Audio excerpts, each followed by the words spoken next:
لیکن حضور کی یہ جو ذمہ داری ادا ہوئی تھی یہ امیین کی حد تک یہ ادا ہوئی تھی. آپ رحمت للعالمین تھے کہ نہیں؟ وَمَا أَرْسَلْنَاكَ إِلَّا كَافَّةً لِلنَّاسِ بَشِيرًا وَنَذِيرًا. تو کیا ساری دنیا تک حضور نے بات پہنچا دی تھی؟ سب لوگوں کو کہا تھا الا بلغت؟ تو نہیں، وہ تو صرف عربوں کو کہا تھا، صرف بنی اسماعیل کو کہا تھا. اب یہ باقی جہان والوں تک کون پہنچائے گا؟ چنانچہ اگلا حصہ ہے فَلْيُبَلِّغِ الشَّاهِدُ الْغَائِبُ. اب جو گواہ بن گئے ہیں کہ ہم تک دین پہنچ گیا ہے، میرے کندھوں سے ذمہ داری اتر کر ان کے سروں پہ منتقل ہو گئی ہے. اب ان سارے انسانوں تک یہ میرا پیغام قیامت تک پہنچانا میری امت کی ذمہ داری ہے. فَلْيُبَلِّغِ الشَّاهِدُ الْغَائِبُ. یہ ہے لِيَكُونَ الرَّسُولُ شَهِيدًا عَلَيْكُمْ وَتَكُونُوا شُهَدَاءَ عَلَى النَّاسِ. اب سارے انسانوں پر تم نے گواہ بننا ہے.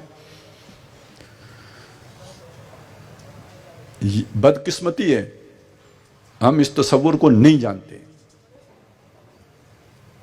ہم مسلمانی کے تقاضے سمجھتے ہیں، پھر بھی سمجھتے ہیں کہ چلیں جی نماز پڑھیں، روزے رکھیں، ہم عبادت کریں، اللہ والے بنیں.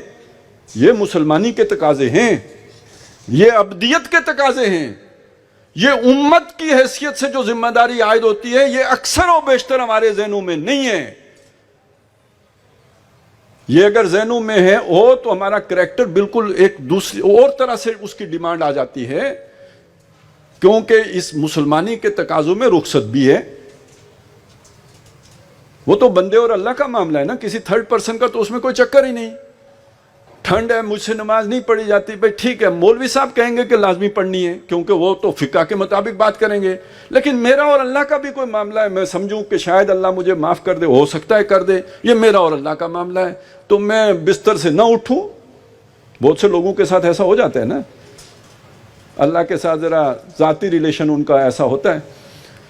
تو یہ تو ہو گیا مسئلہ آپ کا اور اللہ کا. لیکن امت مسلمہ کے فرد ہونے کی حیثیت سے ذمہ داری اس سے بڑھ کر ہے، اس سے آگے کی ہے. اب اس کا تقاضا یہ ہے کہ ایک آئیڈیلسٹک پارٹی بنے آپ. اس کا تقاضا یہ ہے کہ ایک اصول پرست پارٹی ہوں آپ. یہ ذرا بات اگر مشکل ہو گئی ہو تو میں مثال سے آسان کر دیتا ہوں کہ دیکھیں دنیا میں جتنی بھی قومیں ہیں وہ اپنے مطلب کے لیے جھوٹ بولنے کو جائز سمجھتی ہیں.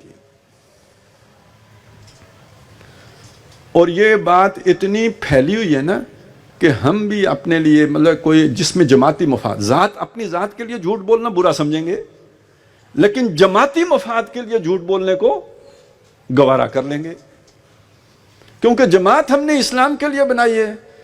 تو اس جھوٹ بھی ہم اسلام کے لیے گویا بول رہے ہیں تو چلیں خیر ہے. یہ محمد رسول اللہ صلی اللہ علیہ وسلم نے بھی کوئی اس طرح کی حکمت عملی ساری زندگی اپنائی ہے، کیونکہ اس سطح پر پہنچ کر آپ سب کے خیر خواہ ہو. جھوٹ بول کے دھوکہ دیا جاتا ہے. آپ نہ مسلمان سے جھوٹ بول سکتے ہو نہ کافر سے جھوٹ بول سکتے ہو، اس لیے کہ آپ اصول پرست جماعت ہو، اور جتنا نقصان ہو جائے آپ جھوٹ نہیں بولیں گے. فرق کوئی سمجھ میں آیا؟ ایک نیشنلسٹ سوچ، ایک قوم پرستانہ سوچ، ایک اسلام پرستانہ سوچ. آج کل ایک لفظ اسلام پسندی کا استعمال ہوتا ہے، میں وہ نہیں استعمال کرنا. اسلام پسندی کا مطلب یہ ہوتا ہے کہ مجھے اسلام اچھا لگتا ہے، لیکن آسانی ہو تو اچھا لگتا ہے، مشکل ہو تو میں بھی کنی کترا کے نکل جاتا ہوں. اچھا وہی لگتا رہتا ہے لیکن میں رستہ یہ پکڑ لیتا ہوں. یہ پسندی ہے، یہ اسلام دشمنی نہیں ہے، اسلام پسندی ہے. اسلام دشمنی کیا ہے؟ آپ کی سوچ میں لبرلزم آ گیا، سیکولرزم آ گیا. چلے سیکولر تو پھر بھی گوارا کر لیتا ہے، لبرل تو بہت چڑھتا ہے اسلام سے. اتنا شیطان نہیں چڑھتا جتنا وہ چڑھتا ہے. تو وہ تو اسلام دشمنی ہو گئی. چلیں اس کے مقابلے میں تو اسلام پسندہ پھر بھی کوئی اچھی ہے نا، کہ یہ برا نہیں سمجھتا اسلام کو. کہتے ہیں اچھی بات ہے، داڑھی رکھنا اچھی بات ہے، میں نہیں رکھ سکتا، مجبوری ہے. سچ بولنا اچھی بات ہے، مجھے جھوٹ بولنا پڑ جاتا ہے، لیکن وہ لوگ زیادہ اچھے ہیں جو سچ بولتے ہیں. یہ اسلام پسند ہے. اسلام پرست کون ہے؟ جس کی گردن جائے گی وہ اسلام کا اصول نہیں چھوڑے گا. حضرت حسین اسلام پرست تھے.